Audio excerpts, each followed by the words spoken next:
Buenas tardes. Nosotros estamos desarrollando el trabajo de investigación correspondiente a la implementación del arbitraje tributario en el Perú como mecanismo de resolución de conflictos en materia tributaria. Nosotros debemos tener como punto de partida para desarrollar este tema que una de las principales fuentes de financiamiento del gobierno peruano es la recaudación de impuestos. Entonces, teniendo en cuenta ello, nosotros debemos, nosotros hemos dispuesto a desarrollar este trabajo de investigación a fin de hallar las distintas deficiencias que tiene este sistema. Y posteriormente a ello y después de un análisis, eh, plantear la solución para esta deficiencia o para este problema, ¿no? Entonces, en ese sentido, nosotros debemos tener en cuenta primero que cuando hablamos de SUNAT existe una relación entre una administración y un administrado, que vendría a ser el contribuyente y la administración, ¿no? Que vendría a ser SUNAT. Entonces, en ese sentido, eh, cuando hay un problema o hay una disconformidad entre estos dos sujetos, se genera un conflicto, el cual, hablando en términos jurídicos, vendría a ser un proceso contencioso. Entonces, este conflicto ha desarrollado o ha traído consigo una ineficiencia en cuanto a la recaudación que debe existir, ¿no? Entonces, nosotros al encontrar este problema hemos realizado un análisis. En este análisis se encuentra materializado en nuestro trabajo, el cual se ha desarrollado de la siguiente forma. Primero, el arbitraje en el Perú como un mecanismo alternativo de conflictos. Segundo, la relación jurídica tributaria que existe en nuestro país. Tercero, el procedimiento administrativo en lo concerniente a derecho tributario. Y cuarto, un análisis que hemos realizado teniendo en cuenta dos aspectos: la implementación del arbitraje tributario como un mecanismo alternativo de resolución de conflictos y la regulación del mismo. Todo ello nosotros lo realizamos a partir de distintos ensayos, artículos de investigación, tesis, normas legales que proponen la implementación de este mecanismo en nuestro país, así como documentos extranjeros o normas legales extranjeras de países que ya cuentan con este mecanismo implementado. Esto a fin de observar los costos, el tiempo en el que tardan en resolver, teniendo en cuenta este mecanismo alternativo, y los aspectos jurídicos que tienen implementados en su ordenamiento jurídico para este mecanismo. Y finalmente, determinamos el impacto positivo que generaría la implementación de este mecanismo en el sistema tributario peruano. Y ello sería beneficioso en el sentido que optimizaría la calidad de procesos de esta institución de la cual dependen los ingresos de nuestra nación. Ahora, debemos tener en cuenta cuál es la realidad problemática que ahonda en nuestro país, ¿no? Si bien es cierto, en la actualidad tenemos un alto grado de litigios que existen en cuanto a materia tributaria, lo cual es motivo de preocupación para tanto los poderes públicos como, como para la sociedad en sí. ¿Por qué? Porque, como mencionaba anteriormente, una de las principales fuentes de financiamiento de nuestro país es la recaudación tributaria. Entonces, históricamente el arbitraje ha sido una forma de conclusión convencional de los distintos procedimientos que existen en cuanto a conflictos, al igual que la conciliación y la mediación.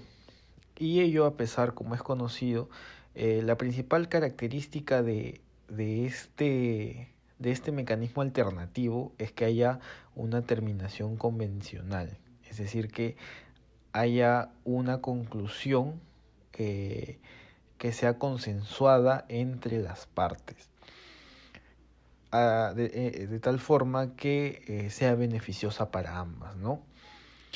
La idea básicamente es ofrecer que este mecanismo alternativo permita a las partes reducir cuestiones como la incertidumbre que se puede generar a partir del mismo proceso, los costos y el tiempo.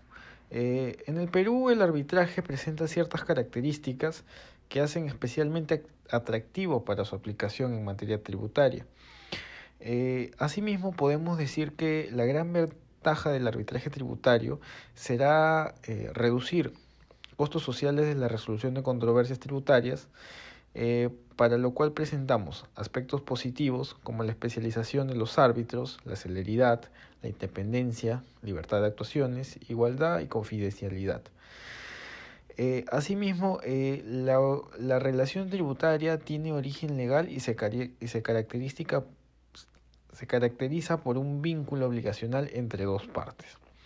Es decir, por un lado, vendría a ser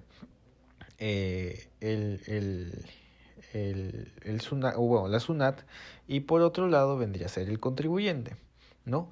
Es que vendría a ser quien se encuentra obligado a cumplir con la prestación tributaria. Asimismo, el arbitraje estará referido únicamente a resolver controversias surgidas por la aplicación de normas tributarias a las actividades económicas. Asimismo, la ley faculta al sistema tributario a la creación de tributos, así como la posibilidad de cobrar deudas tributarias utilizando la coerción. Por otro lado, es necesario contar con nuevas alternativas de solución de conflictos en cuanto a materia tributaria. En ese sentido, el arbitraje es un medio privado de solución de controversias que se caracteriza por distintos aspectos, entre los cuales se puede hallar la celeridad, la libertad de actuaciones, la especialización de los árbitros, la confiabilidad y básicamente ellos. Entonces, teniendo en cuenta todo eso, nosotros hemos llegado a la siguiente formulación del problema, que vendría a ser: ¿en qué medida la implementación del arbitraje tributario influye en la celeridad de controversias tributarias llevadas a cabo por el Tribunal Fiscal?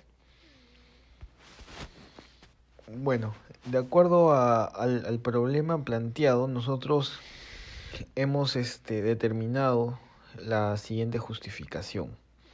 Primero, la implementación de un sistema alternativo de resolución de conflictos, el mismo que en términos tanto de tiempo como de costos, es más eficiente frente al convencional, así como que se encuentra conocido como un fuero en el cual se puede acudir para ejercer jurisdicción, el mismo que generaría mayor eficiencia y disminuiría la carga procesal que se generan a partir de estos procedimientos que lleva la SUNAT. Es en ese sentido que es importante determinar específicamente cuáles son los aspectos más importantes que deben llevarse a cabo para su implementación, así como lo necesario para garantizar la eficiencia, la seguridad jurídica de los mismos y cuáles son las ventajas que generaría frente al actual sistema. Nuestro trabajo tiene como objetivos los siguientes. En cuanto a objetivos generales, tenemos primero determinar si la implementación del arbitraje tributario influye en la celeridad de las controversias tributarias llevadas a cabo por el Tribunal Fiscal. Como específicos tenemos: primero, explicar el arbitraje en el Perú como mecanismo de resolución de conflictos. Segundo, explicar el ordenamiento tributario y su procedimiento administrativo. Tercero, indicar los aspectos necesarios para la correcta implementación del arbitraje en materia tributaria. Y finalmente, delimitar los beneficios que generaría su implementación en nuestro ordenamiento jurídico. Es por ello que llegamos a plantear la siguiente hipótesis. La implementación del arbitraje en materia tributaria traería consigo una mejora en el sistema de recaudación tributaria, puesto que haría más céleres las controversias que se llevan a cabo en la SUNAT. Respecto a los mecanismos alternativos de resolución de conflictos, conocidos como MARC, se presentan como fórmulas alternativas distintas a la del proceso judicial, las cuales son utilizadas para solucionar los conflictos que se presenten entre dos o más personas que opten por no recurrir al Poder Judicial. Asimismo, los tipos de MARC son la conciliación, negociación, mediación y arbitraje. De acuerdo a nuestro tema, nos enfocamos en el arbitraje en el Perú como mecanismo de resolución de conflictos. En el arbitraje en el Perú es el medio de solución de conflictos intersubjetivos al que se recurre como una vía alternativa al proceso judicial para solucionar controversias. En lo que respecta a este arbitraje, se empieza como un contrato arbitral entre las partes y el tercero, el cual puede ser elegido por ellas o por una institución. En este caso, el contrato de arbitraje deberá formalizarse por escrito y puede constituir un contrato independiente o una cláusula. Entonces, se podría comprender de que el arbitraje es un procedimiento mucho más flexible, menos tramitoso, menos costoso, a diferencia de otros procesos judiciales. Bueno, el arbitraje se encuentra amparado por nuestro ordenamiento jurídico en la Constitución Política del Perú de 1993, específicamente en el numeral 1 del artículo 139. Actualmente, la ley de arbitraje se encuentra en el Decreto Legislativo 1071 del año 2008. De esta manera, existen diferentes clases de arbitraje, las cuales voy a explicar brevemente. Primeramente está el arbitraje institucional, que se lleva a cabo cuando las partes han optado por acudir a una de las instituciones arbitrales constituidas en nuestro país.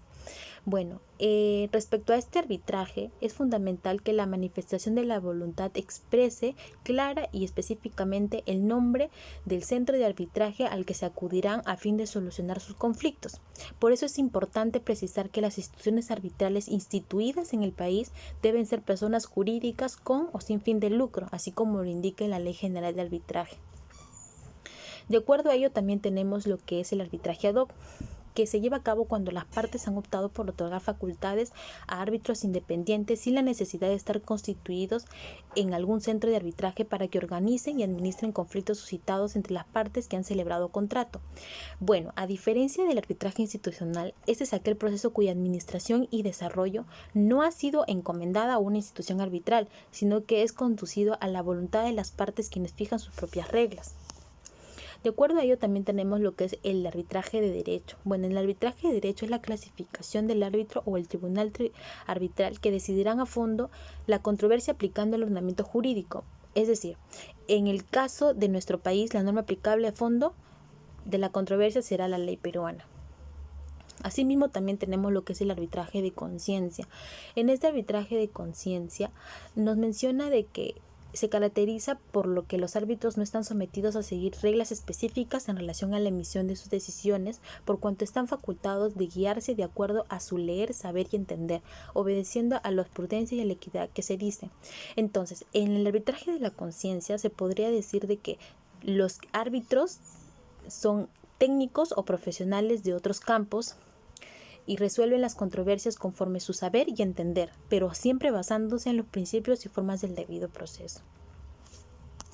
Asimismo, también tenemos lo que es el arbitraje nacional. En el arbitraje nacional es aquel que se celebra en el Perú, acomodado a las normas legales peruanas y destinadas a tener eficacia en este país.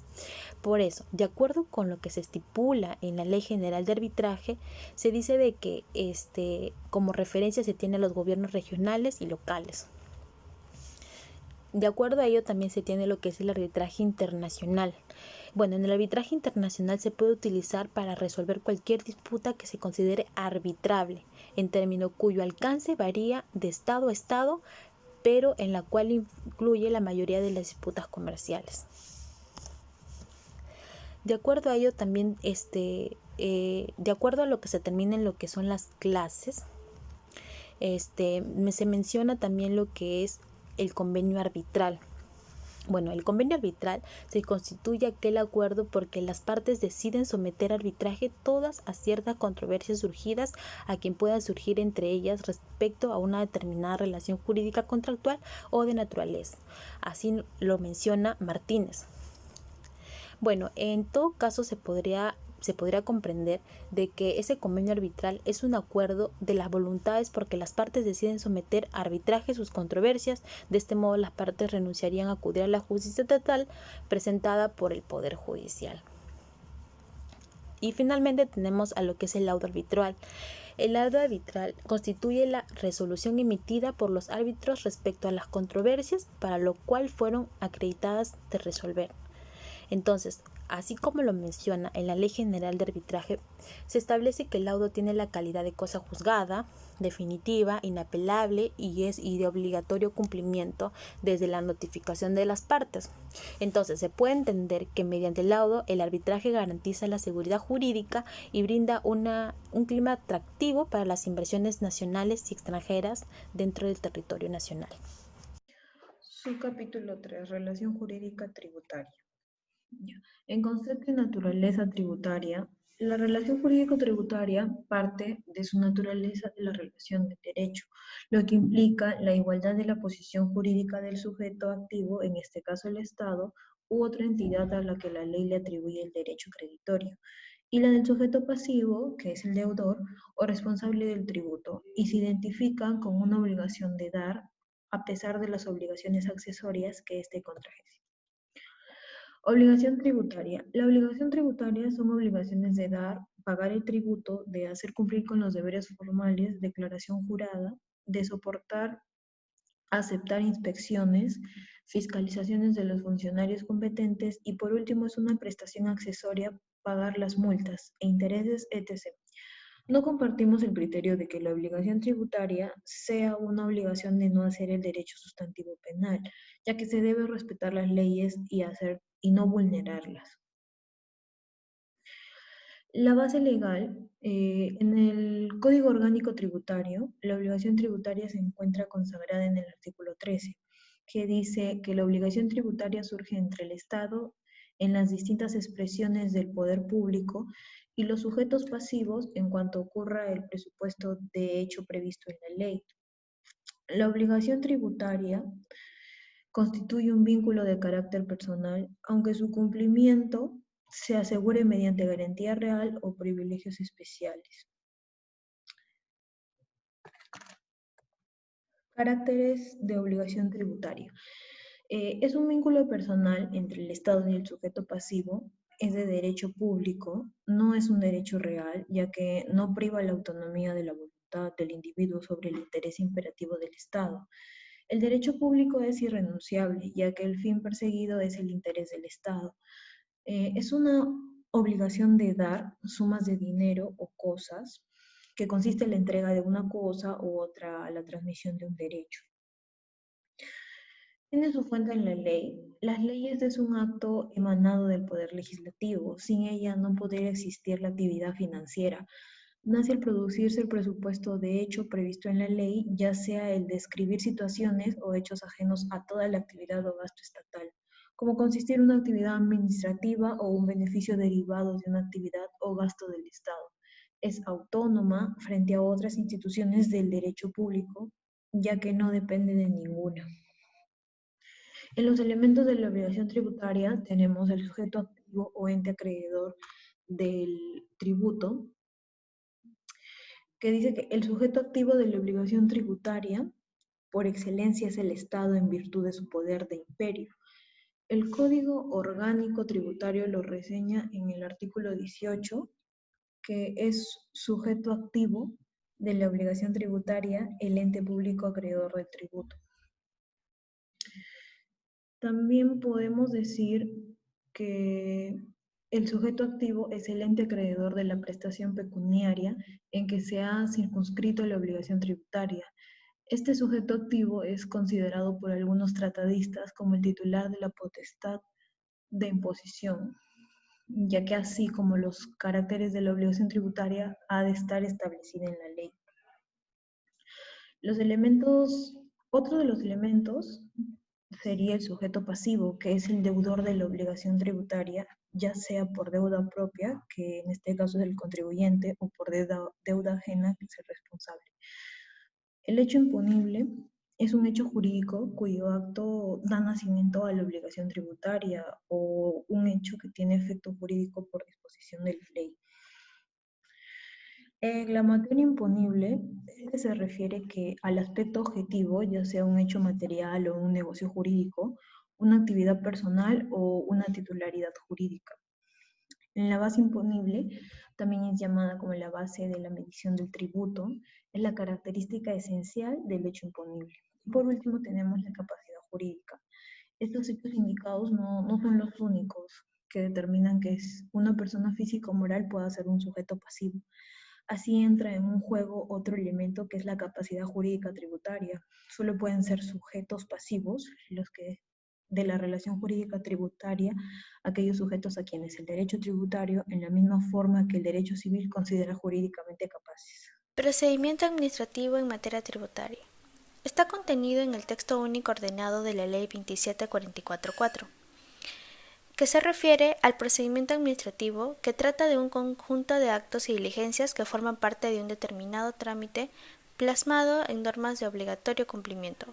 Es así como la Administración Pública regula sus propios procedimientos basado en las reglas del TUO de la Ley 27444. Con respecto a los procedimientos tributarios, se clasifican en 4. El procedimiento de fiscalización, el procedimiento de cobranza coactiva, el procedimiento contencioso tributario y el procedimiento no contencioso. Empezamos con el primer procedimiento, que es el de fiscalización. Nos habla que es una potestad jurídica de la Administración Tributaria para comprobar el cumplimiento de las obligaciones tributarias sustanciales y formales que son de cargo de los deudores tributarios. Es por la cual la SUNAT comprueba la correcta determinación de la obligación tributaria y que culmina con la notificación de la resolución de determinación y, de ser el caso, de las resoluciones de multa que corresponden por las infracciones que se detecten en el referido procedimiento. Con ello también viene el procedimiento de la fiscalización de la SUNAT, donde está la fiscalización definitiva, parcial y fiscalización parcial electrónica. Con respecto a la fiscalización definitiva, es un procedimiento por el cual la SUNAT realiza una auditoría exhaustiva en los libros, registros y documentación del contribuyente con la finalidad de determinar de manera definitiva el monto de la obligación tributaria, que corresponde a un determinado tributo y periodo tributario. El plazo e inicio es de 1 año a partir de la entrega total de lo requerido en el primer requerimiento. Con respecto a la fiscalización parcial, la SUNAT revisa parte, uno o algunos de los elementos de la obligación tributaria y puede llevarse a cabo de forma electrónica. Este tipo de fiscalización comprende un plazo de 6 meses de duración, salvo que exista complejidad o evasión fiscal, entre otros. Con respecto a la fiscalización parcial electrónica, se notifica a los contribuyentes vía clavesol las omisiones tributarias, los tributos a regularizar y los intereses. Cuentan con 10 días hábiles después de recibida la notificación electrónica para regularizar las omisiones y adjuntar la documentación. Esto concluye en 30 días hábiles contados desde su inicio. Pasamos al segundo procedimiento, que es el procedimiento de cobranza coactiva. Este permite a la Administración Tributaria realizar las acciones de cobranza de las deudas tributarias en ejercicio de su facultad coercitiva, de acuerdo al Código Tributario y su reglamento. Una de las características es el procedimiento, que es un procedimiento administrativo, sirve para asegurar el objetivo de la recaudación, requiere de la existencia de una deuda exigible, es de carácter ejecutivo. Las etapas del procedimiento coactivo. Empieza con la notificación de la red, que es la resolución de ejecución coactiva. Según lo dispuesto en el artículo 117 del Código, el procedimiento es iniciado por el ejecutor mediante la notificación al deudor de la resolución de ejecución coactiva, que contiene un mandato de cancelación. Luego de ello vienen las medidas cautelares, que son los embargos, dividido en forma de depósito, de intervención, retención e inscripción. Con respecto a en forma de depósito, nos habla que es afectación de bienes muebles e inmuebles no inscritos de propiedad del deudor tributario, la misma que puede ser con o sin extracción de bienes. Con respecto al depósito con extracción, es que el dueño se queda con los bienes como depositario. Con respecto al depósito sin extracción, el dueño no se queda con los bienes. Con respecto a la forma de intervención, es en forma de recaudación e información o administración de bienes. debiendo entenderse con el representante de la empresa o el negocio. Con respecto en forma de retención, es la afectación de dinero, bienes, valores, fondos y derechos de crédito que se encuentran en poder de una entidad bancaria o financiera, caja municipal o que se encuentre en poder de un tercero. Con respecto a la forma de inscripción, es la afectación de un bien registrable que viene a ser los inmuebles, los vehículos, las acciones, las marcas, las patentes, etc., mediante la anotación del gravamen en su partida o asiento correspondiente por un monto determinado. Seguimos con el tercer procedimiento, que es el procedimiento contencioso tributario. Este nos habla que es un conjunto de actos y diligencias tramitados por los administrados en las administraciones tributarias y el Tribunal Fiscal, regulado también en el artículo 124, donde nos habla de las etapas del procedimiento contencioso tributario. Tiene por objeto cuestionar una decisión de la administración tributaria con contenido tributario y obtener la emisión de un acto administrativo de parte de los órganos con competencia resolutoria que se pronuncie sobre la controversia. Con ello empezamos con los actos reclamables, donde nos habla de la resolución de determinación, la orden de pago, la resolución de multa, la resolución ficta sobre recursos no contenciosos, y luego viene con los requisitos de admisibilidad. Con respecto a los requisitos de admisibilidad, es presentado el recurso de reclamación. La Administración Tributaria debe verificar que cumpla con los requisitos de admisibilidad previstos en el Código Tributario. Si no se cumplen requisitos, la Administración Tributaria debe requerir al recurrente para que los subsane en el plazo señalado en el Código Tributario. Si no se cumple con ello, la AT declarará inadmisible la reclamación. En el acto que declara inadmisible, la reclamación es apelable ante el Tribunal Fiscal. Es ahí donde viene la apelación ante el Tribunal Fiscal. Con respecto a la apelación, este segundo paso se inicia con el recurso de apelación, la cual es presentado contra la resolución emitida por el AT, resolviendo el recurso de reclamación. Lo que se persigue es que la fase administrativa del procedimiento tributario respete el derecho a la doble instancia reconocido en la Constitución y que la apelación sea conocida por un órgano que, no obstante estar al interior de la Administración, es un órgano distinto a la Administración Tributaria que se pronunció en primera instancia en el Tribunal Fiscal. Luego de ello vienen los procedimientos no contenciosos. ¿Qué es un procedimiento no contencioso? Tiene por objeto obtener la emisión de un acto administrativo de parte de los órganos con competencia resolutoria sin que exista previamente una controversia. Con respecto a ello tenemos las siguientes características. No hay discusión sobre un acto administrativo, sino que se origina mediante una petición ante la Administración. La Administración Tributaria está obligada a dar respuesta al solicitado en un determinado plazo.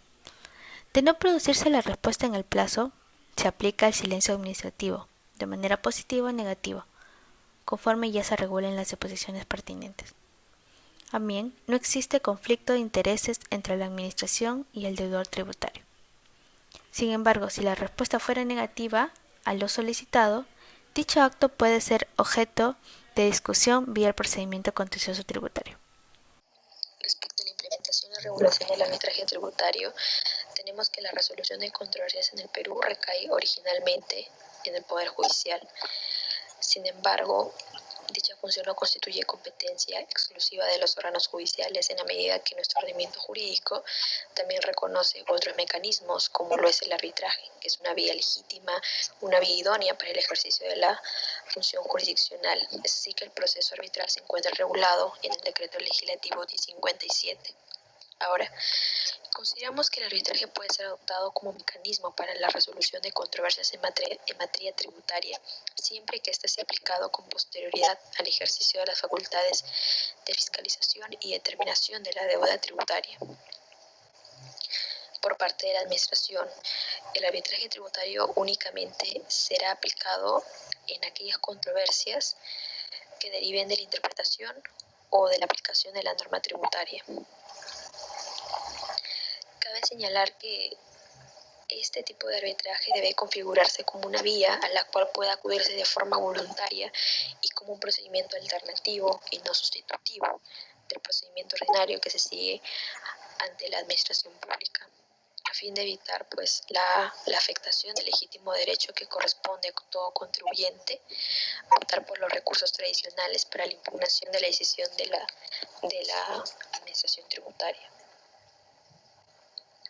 Por otro lado, es necesario mencionar que el arbitraje tributario no atenta contra ninguna de las facultades de la administración pública para el ejercicio de sus funciones en la medida que su aplicación como medio de resolución de controversias tendría lugar, como ya lo mencioné, a una fase posterior a la determinación de la deuda tributaria. Por otro lado, cabe señalar lo que manifiesta Linares. La aplicación de un mecanismo como el arbitraje no solo dotaría al contribuyente de mayores garantías, sino que este también opera a favor del fisco, que en el caso de resultar favorecido con fallos céleres podría ver cumplida la obligación con mayor prontitud, mejorando en virtud a ello la recaudación. De esta manera, con la implementación y la regulación de este nuevo mecanismo, como lo es el arbitraje tributario en nuestro ordenamiento, ayudaría a minimizar la carga procesal de la administración pública, se contaría con medios más céleres, rápidos en la solución de controversias tributarias y ello favorecería a agilizar la recaudación, ya que las principales causas de lentitud son la excesiva carga procesal que soporta tanto el Tribunal Fiscal como el Poder Judicial. Ahora, respecto a la legislación comparada, si bien es cierto que algunos países en Latinoamérica aún están por implementar en sus sistemas de tributación del arbitraje, ya que se ha podido reconocer en Europa, en algunos países de Europa, que esto ha generado beneficios en cuanto a la descarga de procesos contenciosos que se llevan a cabo ante las instituciones encargadas del recaudo de impuestos. Es así que tenemos el caso de Portugal, que en el año 2011 se implementó este nuevo mecanismo y se convirtió en una verdadera alternativa a la justicia convencional tributaria. En este cuadro tenemos la cantidad de procesos que se llevaron a cabo desde su implementación, es decir, desde diciembre del 2011. Y como se ve en el cuadro, han ido incrementando, la cantidad de procesos arbitrales ha ido incrementando hasta el año 2017. Por otro lado, tenemos el siguiente cuadro, en el que se observa el total de procesos ingresados y los procesos concluidos. Procesos ingresados en materia tributaria fueron cerca de 3.383 y los procesos finalizados fueron cerca de 2.954, de los cuales el 95.5% fueron concluidos por arbitraje tributario y cerca del 4.5% fueron concluidos en un proceso ordinario que se sigue ante la administración pública.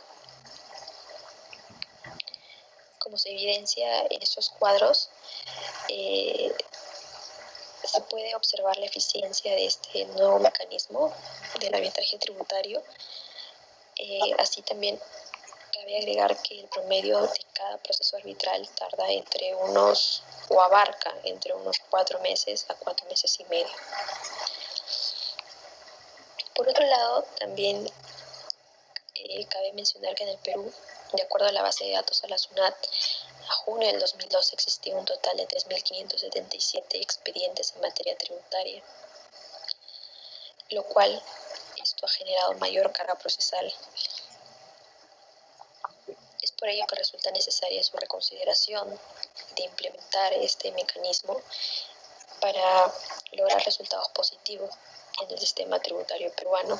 Como conclusiones finales tenemos que es necesario adecuar el sistema tributario a las exigencias que demanda la realidad de nuestro tiempo, para así eliminar barreras burocráticas y con ello hacer posible la incorporación del arbitraje tributario en la norma tributaria. Asimismo, es necesario intentar un cambio en los procedimientos administrativos que son llevados a cabo por la SUNAT y procesos contenciosos administrativos que son tramitados ante el Poder Judicial, y que se haga posible implementar el arbitraje tributario y se garantice la celeridad en las controversias llevadas a cabo por los contribuyentes. Y como recomendación final tenemos que es de suma importancia incorporar a la legislación peruana una norma legal que habilite de forma expresa el arbitraje tributario y que detalle en su reglamento los procedimientos a seguir, y así aparezca como una opción ante los contribuyentes para asumir controversias en materia tributaria, a fin de evitar mayor carga procesal a la administración pública y al Poder Judicial. Gracias.